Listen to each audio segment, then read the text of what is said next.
Hello friends, ఈరోజు మనము దెబ్బరొట్టు వేసుకుందామండి. ఇడ్లీ పిండితో అస్తమాటి ఇడ్లీయే కాకుండా ఇలా మనం దెబ్బరొట్టు వేసుకుంటే పిల్లలు ఇంట్రెస్ట్గా తింటారు. ఇది మనం భోజనం చేసే వరకు ఆకలేదు దెబ్బరొట్టు. దాంట్లో నేను ఏమేమి వేస్తున్నానంటే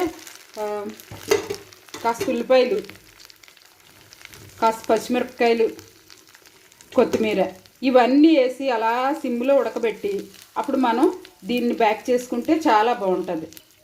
చూడండి, దాంట్లో ఇది మనం అరగదు అనుకుని కాకుండా కొంచెం జీలకర్ర కూడా వేస్తున్నాను. ఇవన్నీ వేయడం వల్ల ఆరోగ్యానికి చాలా మంచిది, బలం చక్కగా పిల్లలకి చాలా బలంగా ఉంటుంది. ఇలా చేసుకోండి మీరు.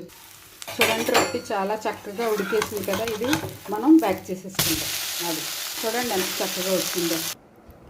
చూడండి, ఎంతో చక్కనైన దిబ్బరొట్టు రెడీ అయిపోయింది. మనం ఇలాగ చూసుకుని నేను నిన్న కరివేపాకు పొడి కారపొడి చేశాను కదా, ఇందులో ముంచుకొని తినొచ్చు.